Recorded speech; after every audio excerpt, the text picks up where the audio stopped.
C'était cette semaine, au Sénat, une profession méconnue qui sort de l'ombre, les attachés parlementaires.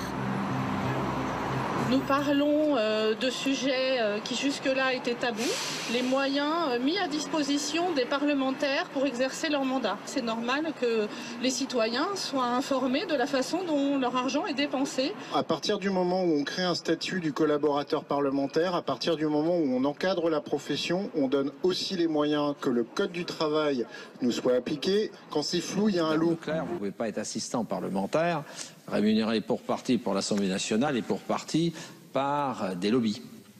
Voilà ce que ça veut dire concrètement. J'avais déposé cela pour dire, mais attendez, on parle de la moralisation des élus, etc., mais il faut aussi parler de leurs collaborateurs ou collaboratrices.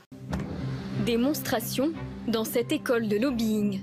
Au programme, un séminaire à Bruxelles pour se frotter au lobbying européen, un cours sur la communication de crise, ou encore cet autre intitulé qui a attiré notre attention, les institutions françaises, comment rédiger et déposer un amendement. Autrement dit, un cours pour apprendre à influencer les députés en leur fournissant des textes de loi prémâchés. Nous tournons en caméra cachée. Bonjour, monsieur Bastien. Enchanté. Enchanté, merci de me recevoir. C'est le directeur de la formation qui nous accueille. Il est lui-même lobbyiste. Le professeur du jour connaît très bien le fonctionnement du Parlement. Il est assistant parlementaire, c'est pour ça qu'il ne voulait pas que... parce que lui, ça ne le gêne pas, mais ça peut gêner son patron et tout ça. Bon. Cet attaché parlementaire, le voici. Pendant 8 heures, il va expliquer à ses élèves comment influencer les élus de la République. Votre pouvoir est absolument considérable. Au moment de la nomination du gouvernement, vous avez l'attribution des portefeuilles ministériels et en réalité, c'est pas que de l'affichage, hein, c'est de l'administratif en dessous. Autrement dit, votre capacité à vous insérer dans l'ensemble des rouages du pays. Cas pratique ce jour-là, comment sensibiliser un député sur le cas d'une usine de sacs plastiques menacée de fermeture après la décision de Ségolène Royal d'interdire les sacs plastiques. Le cabinet royal qui nous invente ce truc. Vous êtes lobbyiste. Comment vous faites? Vous appelez un autre ministre pour lui dire il y a ta collègue, tu sais, que tu détestes tellement là. Bah, hop, comment on fait pour... Voilà.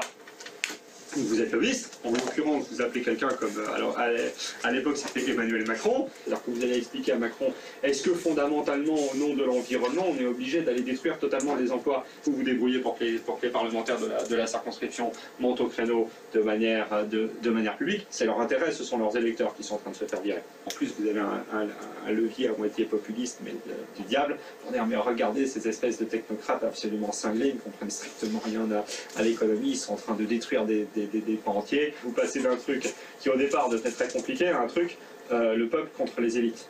C'est phénoménal. Là, je peux vous dire que la ministre, elle commence à l'avoir un peu là. Soyons clairs. Nous, à la base, enfin, je veux dire, les sacs plastiques, on s'en fout. Ils auraient pu faire des mines antipersonnelles à l'uranium. Je pense qu'on les aurait malgré tout défendus uniquement pour la raison que des emplois. On ne détruit pas d'emploi dans la circonscription du député avec laquelle on veut travailler. Et si jamais on veut travailler avec lui et qu'il n'est pas d'accord, on lui explique en quoi est-ce que demain l'usine elle ferme. Et là, le gars, il dort pas de la nuit et il change de décision. Attaché parlementaire et formateur de lobbyistes, un cumul qui a de quoi choquer. Le député qui emploie ce collaborateur est-il au courant? On lui a posé la question. Oui, il m'en avait parlé. Il donne des cours il donne un cours sur les institutions. On a fait vérifier quand il m'en a demandé s'il pouvait le faire, parce qu'il le faisait avant que je l'embauche, et il doit donner, je pense, 8 heures de cours dans l'année. Vous voyez, sur les institutions françaises.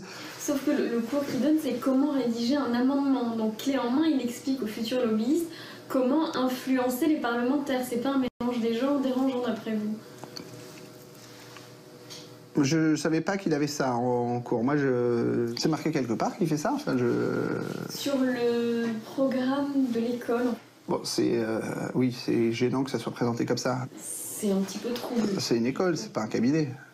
Oui, mais c'est une école qui dépend directement d'un cabinet. L'école, elle se trouve dans les bureaux du cabinet de lobbying. Non, parce que moi, je vais voir ça avec lui et il arrêtera. Voilà.